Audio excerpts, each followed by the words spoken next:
Hello, everyone, and welcome to One Controller 4 Podcast, episode 58.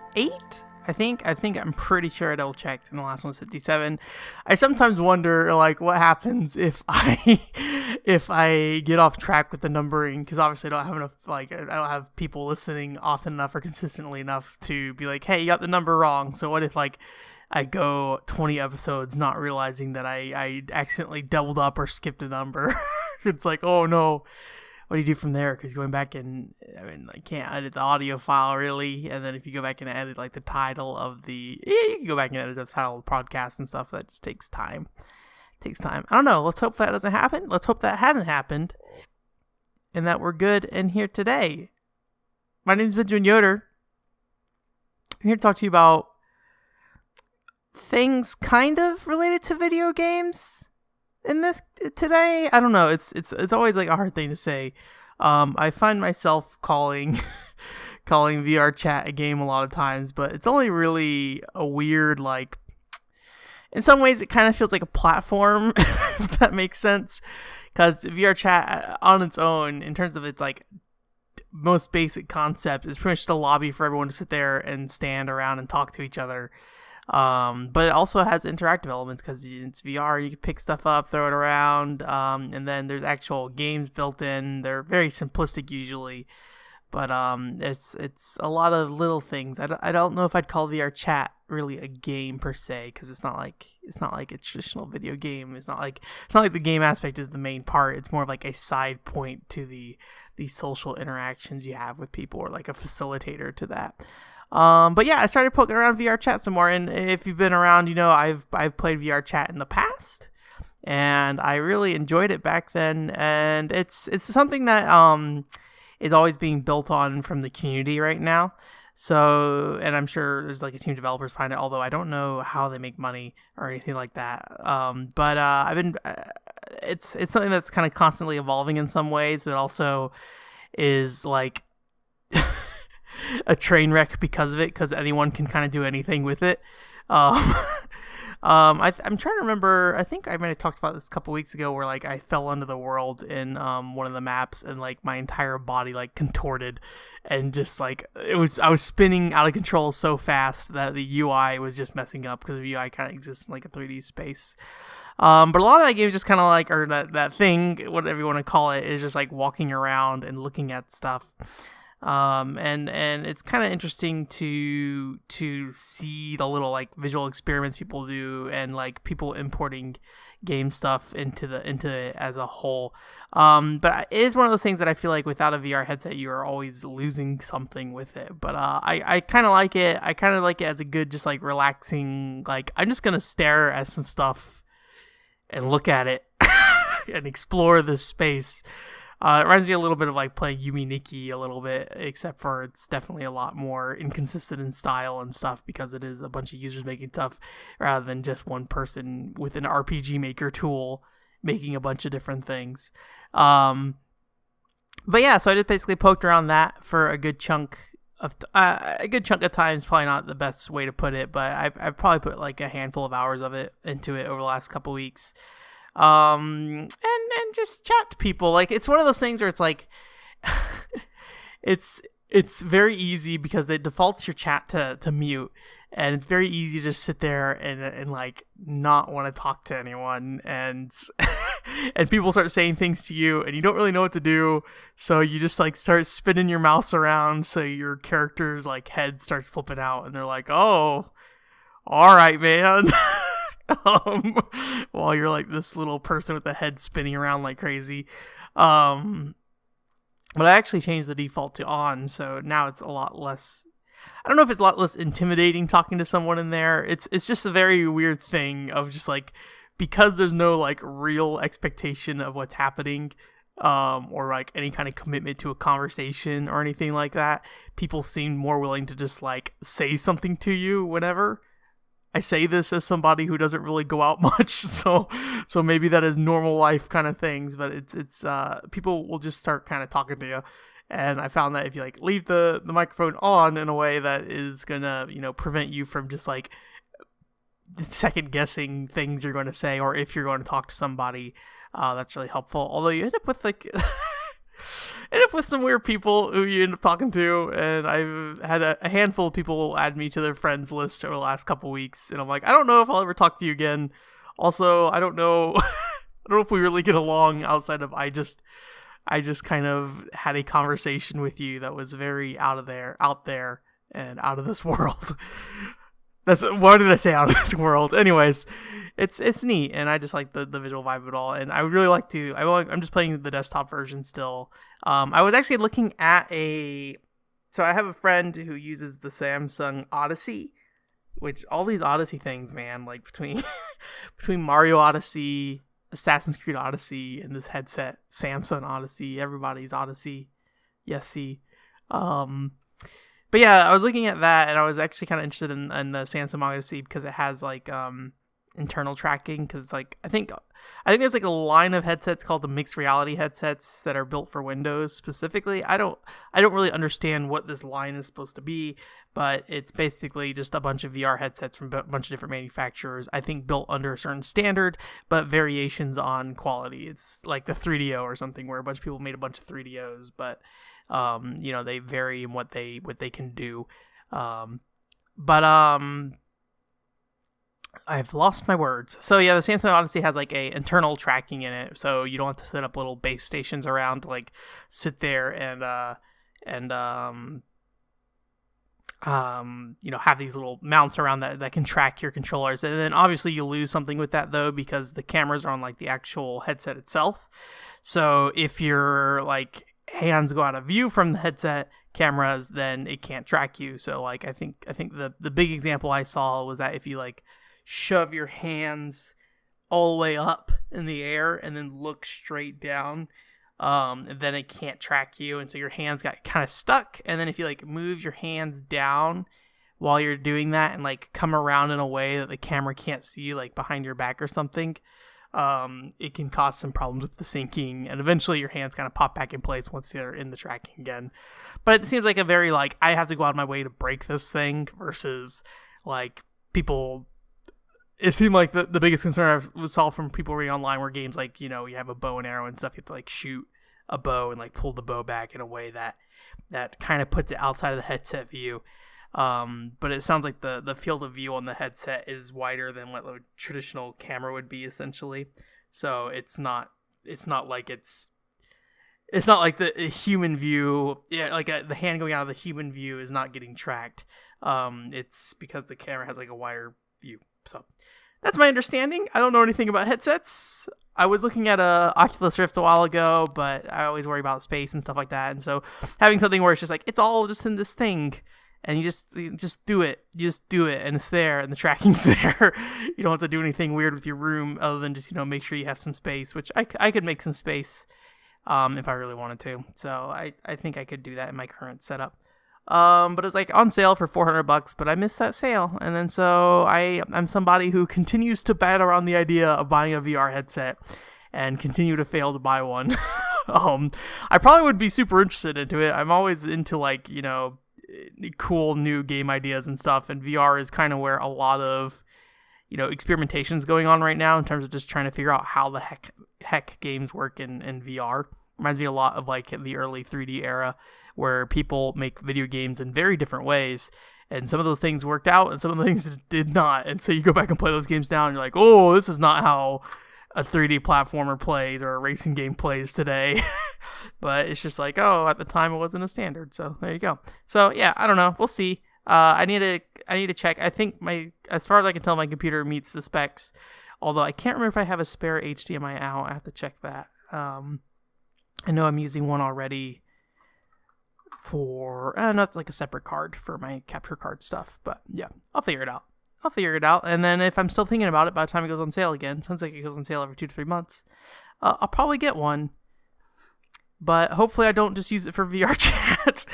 So I don't know. We'll see. I want to play some more VRChat, and I need to stop clicking this thing. Hopefully you guys didn't hear that, but maybe you did, but I just brought a ton of attention to it. But yeah, I'd like to try that. It's funny because I was playing the other day and like this guy, I guess he just started it, was like, where are all the where are all the avatars that are not just anime girls? And I'm like, no, they're just all anime girls. All of them are. You're gonna find maybe a handful of them that are not. But that's how most of them are, which makes it really weird to me that people still call attention to you being like a quote trap or whatever, because you're playing as a female avatar even though you're a guy, and it's like, dude, look at the immense number of avatars in this game and how many are just like a bunch of anime girls from different things. Like that's what you get. Like there's not a lot of options, so yeah, I've been actually running around as Morag from Xenoblade Chronicles 2. I like Morag a lot. I don't know if I ever mentioned this on this podcast. Morag is probably my favorite character in that game. And I was recently on Twitter and I followed a bunch of people who do Morag fan art, so that's a good time. Yeah. Speaking of virtual anime girls, there's also like a VTuber event that happened a while ago. I think it's like a week ago or maybe less than a week ago. And I don't know how mainstream this was. I just stumbled across it today when going through a bunch of Japanese game news sites. But if you're not familiar, there's virtual YouTubers like Kizuna Ai and Shiro-chan or something like that. And then there's like a bunch of ones for like Compile Heart, Aikatsu, things like that. It's a big explosion of virtual YouTubers lately, for better or for worse. If you're interested in that series, then hey, a Kizuna Ai or a Aikatsu virtual YouTuber is not a terribly bad thing to do, maybe. Who knows?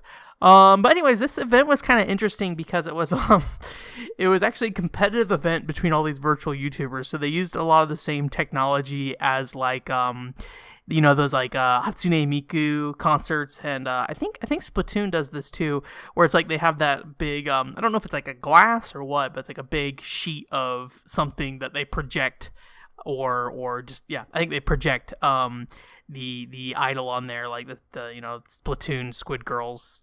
What are the names? Shoot, Callie and Marie. I forget what they're called.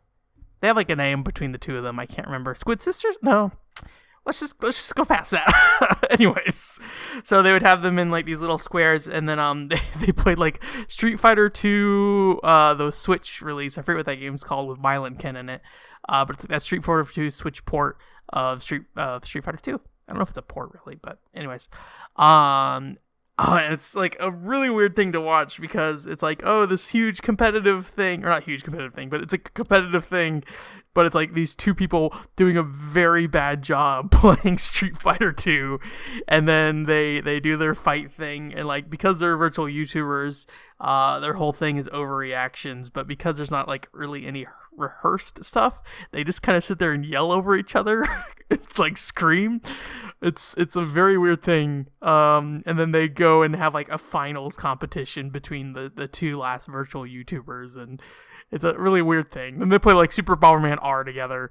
I'll link some videos I found in the description somewhere down there. Anyways, it was a really weird thing to watch and see, but I also think it was kind of neat. Like VTubers have been kind of, I would say, there's too many. Obviously, if you have your specific interest, then there you go. But as for someone who has like more of a broad range look at this stuff, there's a ton, and so seeing them all kind of get together and fight it out in this like gaming tournament thing was an interesting little way to spend like 30 minutes of my time. I think it was multiple hours, but I just kind of skipped through the parts. So yeah, anime girls that people animate, that's the future. Everybody in the future. Who knows? Maybe one day I'll be a VR anime girl if I get a Samsung Odyssey headset. Then I could sit there and make Morag pick her nose or something with my hands. There we go. I don't know. That's a weird thing. I was like, immediately when I said Morag pick her nose, like, somebody probably has like a fetish to pick nose stuff with girls. Maybe I should look that up and see if I can find. I'm sure it's out there. I'm curious though now. Oh, don't listen to me. Let's move on. Let's do a fortune cookie.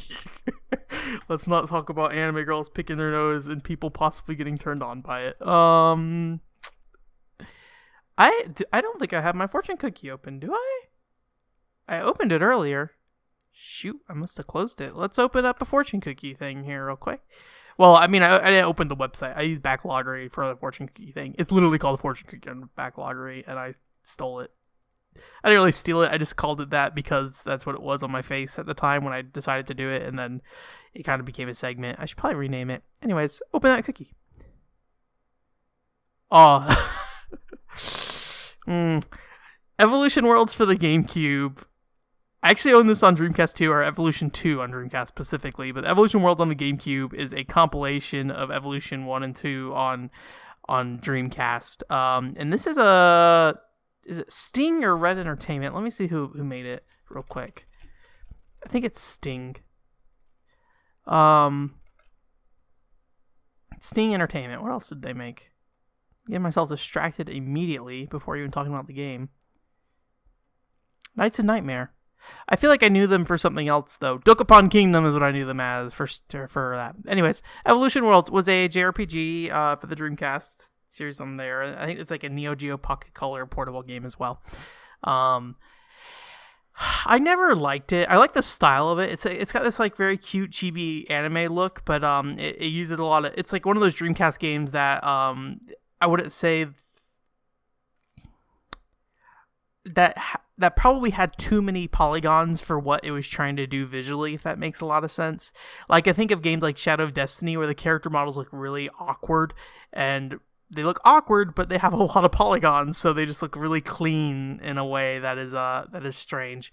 And I think I might put Evolution Worlds in that space where it's like they have these really awkward looking, like, I'd say PS1-ish level of detail looking 3D character models. No, I mean, this is like a bad comparison. I've never figured out the best way to say this stuff, so me trying to like make something up here on the fly is hard. But basically, it's just like these very simple, kind of tacked together models that have way too many polygons for what they probably should, but they look really clean in that way. And so they get us like this really unique look to the game in some ways. It's probably more like a nostalgic thing. Just like people trying to figure out 3D graphics while they also have this hardware. But it's basically like a dungeon crawler kind of thing. If that's a like official term for like a genre, then not really in that sense. You basically go in these dungeons and they're made up of blocks, and you go and run around. And I think they may be randomized, or at least they're built in a way that they feel randomized. And you basically just go down this big long dungeon, and you get like treasure chests, and there's like trap squares that look like normal floors. You're just like running through, and eventually you just get to the boss fight, and it's like some of these dungeons are really, really long, like feels like hours and hours and hours. And I'm trying to remember if you can save during them or if you just have to do them all one go. It's been a while. But I sat down and beat that game, and it's like just very, very plain. It's like very average and not a lot of details put into the level design. It's very straightforward. It's pretty much just running around these dungeons, and you earn a lot of really cool skills. And a lot of them are they're your typical stuff, like, you know, multi-attack, AoE stuff. And I think there may be a grid system for enemies where they move around. I don't remember if the main characters have like a grid system you can move around on as well. It's been a while. Yeah, it's just very it's weird. It has a lot of style in some ways, but then also looks very average. I don't know the best way to put it. I'm having a hard time explaining this. I don't like the game. I was never a fan of it. Even when I was a kid, I played Evolution 2 and didn't really like it. And I only got Evolution Worlds on the GameCube because it was so cheap. And I think at the time I kind of had a kind of like an RPG renaissance. I played Tales of Symphonia. So I played a lot of like Final Fantasy RPGs when I was younger, and a lot of like random PlayStation ones, a lot of Dreamcast ones, and I never got into them. And then I finally played Tales of Symphonia in like 2004-ish or something like that, 2005-ish. It was a player's choice by that time, so it was probably about 2005-ish maybe. And I really got into it and like dumped a ton of times. It was like really the first JRPG I like put myself into that was like a Paper Mario or something like that. And so I only had a GameCube at the time, I think. Did I only have a GameCube at the time? Maybe I had a PlayStation 2. I don't remember. Anyways, but I was definitely a Game Boy Cube fanboy at the time. And I was like, I need all the JRPGs for the GameCube, which is a very small number of games. And Evolution Worlds alongside Skies of Arcadia I think I bought those two games at the same time. I played Evolution Worlds. I don't know what it is. It's really hard. Like everything about it, like visually and like gameplay mechanic wise, there's not really much going on mechanically, and I think I'm trying to get back to this point of like the special moves of the game are very flashy, they're very creative. Each character has a lot of different like traits to them. So like the main character Mag has like this portable arm on his back. He's this very small kid with like not much like physique body wise. He's just this little kid and he has this big arm on his back, and he like that arm transforms into a ton of things. Like you can make a giant fist and punch people with it. You can also like snap in people's faces to deal damage. It's just a very diverse set of attacks that come out of this one item. And then you have your butler, Gray, and he has like a bunch of different stuff with like I think he just has like a revolver or something, or like a rifle, I think is what it is, that he just like shoots people with. But he also like will cook things, and I'm trying to know what else he did. I think he has like a stare, like a glare that he gives to Mag, and he uses that on the enemies and stuff. And then there's like this girl with like an ocarina that she plays. It's a very rough game, very low budget, it feels like. Oh man, it's really hard. I really have mixed feelings about Evolution Worlds. There's definitely things I like about it stylistically. I've probably talked about it before on here, but I think it's a game that I have a lot of trouble verbalizing both what I like and what I dislike about it. It's kind of in a weird spot. But I like the look of it. I like the music. I don't like playing it. Maybe that's the way to boil it down. It's got a nice presentation that's kind of rough, but in a way I like it being rough. But the gameplay itself is just like really straightforward. And I just remember it feeling very grindy, and the dungeons never feeling like they're ever anything worth, remembering. Like there's just very little thought to their design. They're pretty much just like a bunch of square panels you run around in with monsters in them, and eventually I would say each floor is essentially a maze, and you go around and you try to find the next floor, very much like a dungeon crawling game kind of thing. But it was probably a lot more dull than even like a Crimson Tears or something like that, where Crimson Tears is by the Bouncer developer, and Crimson Tears like has a randomized dungeon setup, but like each room is like built out of a different template, so there's at least some variety there, where this is just like literally square blocks put together to make hallways and rooms and stuff like that. Evolution Worlds. Don't play it, probably. Go look up some footage. Go look at Evolution Worlds. I wrote a really bad review of it a long time ago, I'm sure. It's one of the earliest reviews I did, so I'm sure it's a good time in terms of just being like terribly written. But yeah, so have a good time with that. That's going to do it for this week. One thing I'm going to try to start doing, because rather than just being like, oh, I'm going to play this other game alongside my stream game like an hour or 20 minutes before I actually stream, I'm going to try to pick out the game I'm going to stream in addition to my main stream game at the podcast time, so at least I can give you guys a heads up to the podcast. So this week I'm going to probably play some Game & Watch Gallery for the Game Boy alongside trying to finish up Full Spectrum Warrior. I don't know if we'll finish up Full Spectrum Warrior this week or not, but we'll see. I would like to. I'm enjoying that game, but we're getting towards the end. It's like the last fourth of the game or something like that, or last fourth in terms of number of missions. And then after that, once I finish Full Spectrum Warrior, so not next week, and maybe not the week after that, I'm probably going to start playing Yakuza 2, but it's going to be the PlayStation 2 version rather than the Kiwami version. I bought the PlayStation 2 version back when they reprinted it, and without knowing that they were going to remake 2 as Kiwami, although I probably should have assumed. I think they had already announced Yakuza 1 Kiwami at that point. But I would like to play that series in order, in terms of how it was made, and the stylistic evolution of it and tone of it. It sounds like those Kiwami games kind of paint over it with the current, Yakuza tone, where the older games kind of had their own different tone, from what it sounds like. I've only played Yakuza 1, and it's been a long time, so honestly, it's probably going to be... I'm probably not going to remember much of what actually happened in Yakuza 1 at this point. Man, I was probably playing that around the time I originally played Xenoblade, so that's probably been about 8 years or so, maybe. I don't know. Maybe it wasn't that long ago. Anyways, that's going to do it for this week. Thanks you guys for coming and listening. So Full Spectrum Warrior on Thursday and Game & Watch Gallery, and hopefully I don't have any internet problems this time. That was a mess last time. And we'll talk next time. Thanks for coming. Have a great week. Bye.